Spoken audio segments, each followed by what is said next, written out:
আসসালামু আলাইকুম। অনেকদিন পরে আপনাদের মাঝে আবারও চলে আসলাম নতুন একটি রেসিপি নিয়ে। আর আজকে আমি তৈরি করতে যাচ্ছি sweet and sour mango drink. এই এই ম্যাঙ্গো পাল্পটি এভাবে তৈরি করে পুরো 1 বছরের জন্য সংরক্ষণ করে রাখা যাবে। আর যখন আমের সিজন থাকবে না, তখন কিন্তু এই আমের ড্রিঙ্কটা খেতে আরো বেশি ভালো লাগে। চলুন তাহলে কথা না বাড়িয়ে মূল রেসিপিতে চলে যাই।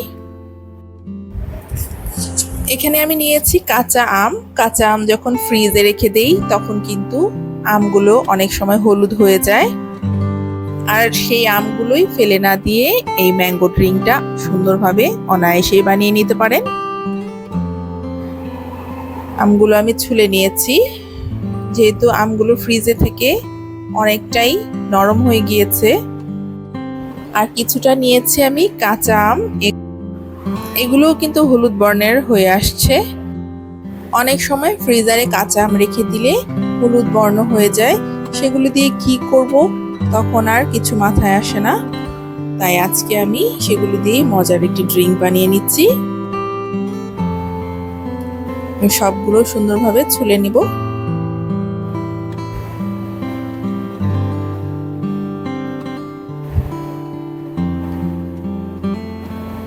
সবগুলো আমি সুন্দরভাবে ছুলে নিয়েছি, এগুলো পিস করার কোনো প্রয়োজন নেই।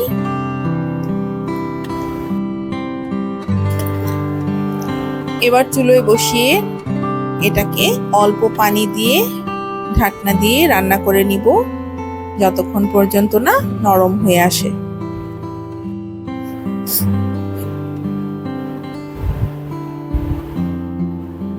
চলে আসলাম বেশ কিছুক্ষণ পরে, প্রায় আমি 20 মিনিট ধরে এটাকে রান্না করেছি। অফ ক্যামেরায় ঢাকনা খুলে 2-3 বার নেড়ে দিয়েছিলাম। একটি খুন্তির সাহায্যে নাড়তে নাড়তে দেখবেন পাল্পগুলো বের হয়ে এসেছে।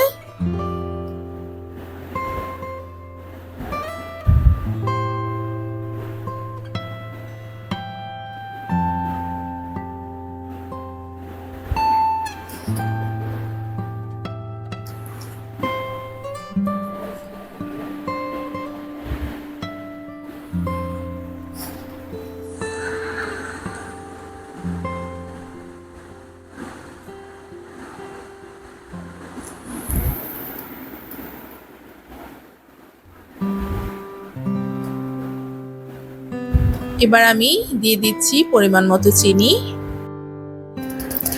কাঁচা আমটা ফ্রিজে রেখে জাস্ট এটা হলুদ হয়েছে, কিন্তু মিষ্টিটা কিন্তু সেরকম হয় না।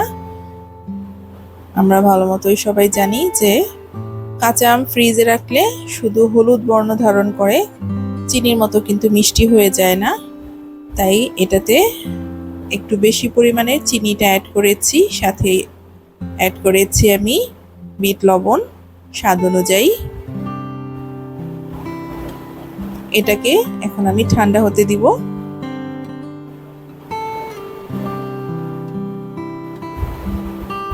ঠান্ডা হওয়ার পরে আমের আটিগুলো আমি সরিয়ে ফেলেছি এবং পাল্পটাকে ভালো মতো ছেঁকে নিচ্ছি।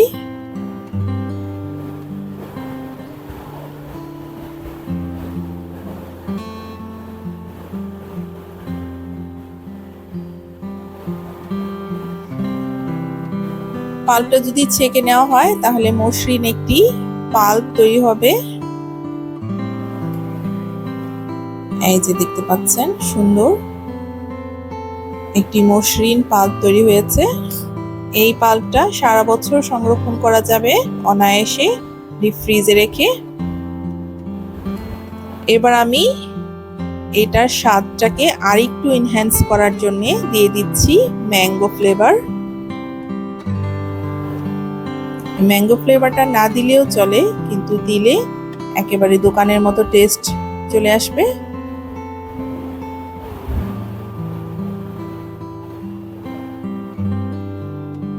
সামান্য পরিমাণে দিয়েছি আমি, ভালো মতো মিশিয়ে নিলেই হয়ে যাবে ম্যাঙ্গো পাল্প।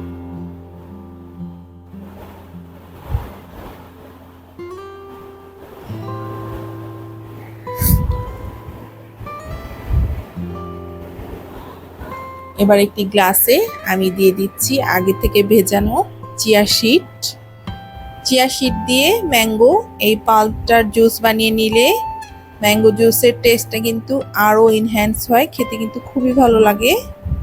অবশ্যই বাসায় ট্রাই করবেন। চিয়া সিড দিয়ে ম্যাঙ্গো পাল্প দিয়ে খুবই মজার একটি ম্যাঙ্গো ড্রিঙ্ক তৈরি হয়।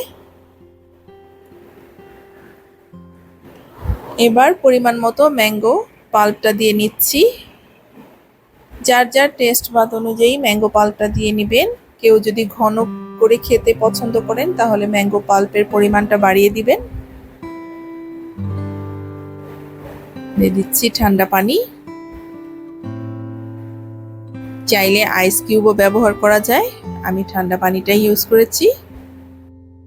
তৈরি হয়ে গেল ঠান্ডা ঠান্ডা খুবই রিফ্রেশিং একটি ম্যাঙ্গো ড্রিঙ্ক। আর এভাবে পাল্প তৈরি করে রাখলে যখনই ম্যাঙ্গো জুস খেতে মন চাইলে ঝট করে ফ্রিজ থেকে বের করেই একটি ম্যাঙ্গো জুস তৈরি করে ফেলা যাবে, আর সারা বছর জুড়ে ম্যাঙ্গো ড্রিঙ্কের স্বাদ নেওয়া যাবে। রেসিপিটি ভালো লাগলে আমাকে অবশ্যই কমেন্টে জানাবেন এবং আমার চ্যানেল তাইয়েবাস মমকে অবশ্যই একটি সাবস্ক্রাইব করে দিয়ে যাবেন।